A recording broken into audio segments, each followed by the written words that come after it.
What's up, yo? I'm back. Man, the last few little videos I put in my story were so fire. IG had to shut me down. So I'm gonna record this and I'm gonna upload it to him on the back end. So check this out. I think it's foolishness. I think it's folly. It's great folly. It's a mistake to ask God for anything that you're strong enough to get for yourself. I think the whole entire thing we're doing here, us being here, is an exercise in Godship. Don't ask for a handout. Don't ask for an easier life. As you've heard it said, become a stronger man. You know, I think that so many of us fail ourselves because we never take the time to develop ourselves. And the reason for that is because it is understandably scary to choose to develop yourself, because you don't know if you're going to achieve greatness or mastery. You don't know if, as hard as you work on yourself, if you'll ever even be worth anything. It's very comforting for us to relic in these messages now. They're like, you know, you're special just because you're here and you get a participation trophy and you don't need to work on yourself. Those people are crazy. Yeah, it really sounds great. But the reality of life is, if you ever want confidence, if you ever want to actually really feel okay with yourself, these feelings come with knowing that you've done your best, and there's like a spot where what you know you're capable of, not what you believe you're capable of because you believe in yourself. No, what you know you're capable of can get in alignment with what you have always hoped you were capable of, and you really land in this beautiful place of and on the way there, even on the way to that journey, when you know you're doing the best you can to become the best you can, long before you are the best you're gonna be, you develop a sense of self-acceptance and contentment. That's what this life is really all about on so many levels, you know? So it's like, you don't just get, you know, progress equals happiness, and you don't just get fulfillment once you murder the goal or get the Findy stone, as I like to say. You get it all along the path, along the way, when you know you're doing your honest to God best. You know what I'm saying? You start to be like, man, I'm living. I'm on the edge, because you are on the edge. You're on the edge between, you know, you're on the edge between order and chaos. And that's what truly living is all about. You know what I'm saying? Well, the sun's coming out. What's up? But you know what I'm saying? You're on the edge between the chaos of what you wonder if you could be, the chaos of not knowing if you'll ever be good enough, and the edge of what you know that you are. The problem is, people stay in the light. They stay in the, I know what I am, I know this is my safe zone, I know this is my space. But you gotta remember, that place will entropy, that place will atrophy. You'll outgrow that pond, and that soon you'll be a straw dog. You'll soon be a living death.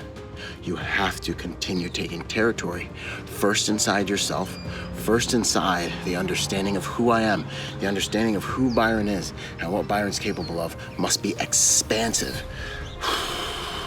Dig down into epigenetics, dig down into quantum mechanics, dig down into the sciences, and you'll see that everything on this planet, all the way down to your cells and even subatomic world, you know, is all operating in two different modes: faith, fear, growth, expansion, or safety and protection.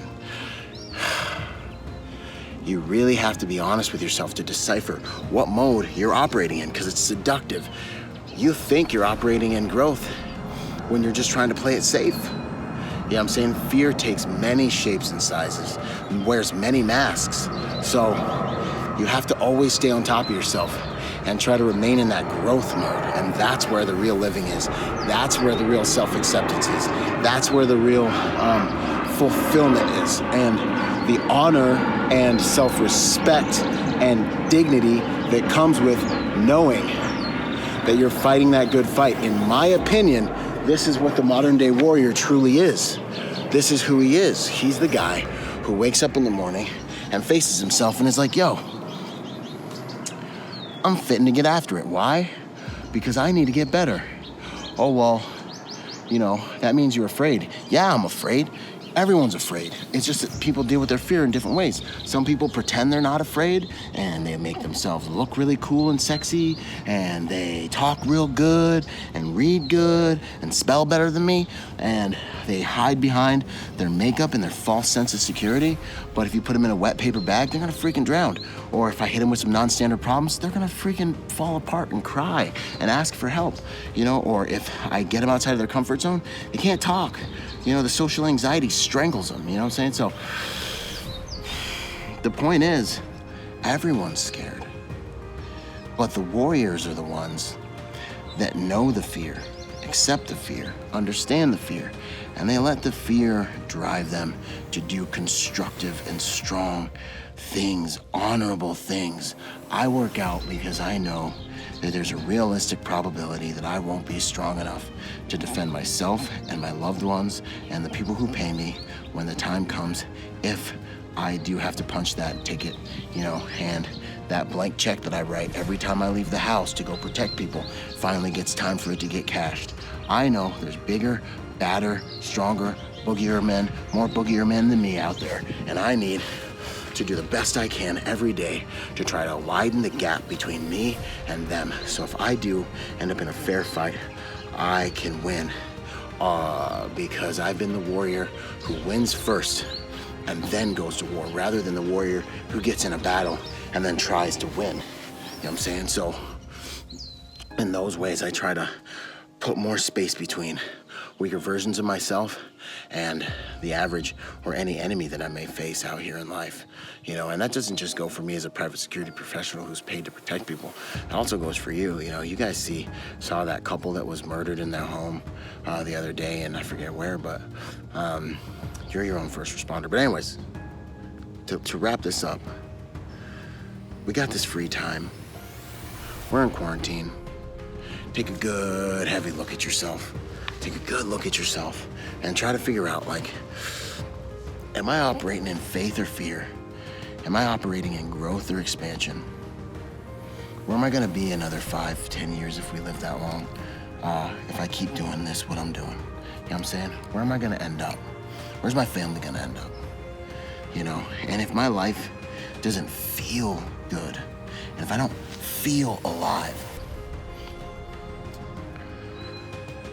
maybe it's because I'm not going after anything that would really make me feel alive. And maybe going after the thing I'm afraid to go after is exactly what would make me feel alive. And the truth is, it is the thing that'll make you feel alive. Fear is a target indicator. If you want to build your self-identity and gain the maximum amount of personal, of confidence and fulfillment in one move, do the thing you fear.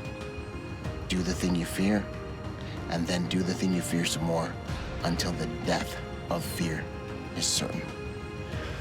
And then you'll transform. You'll trip your adaptation reflex. You will transcend your current self, and you'll evolve.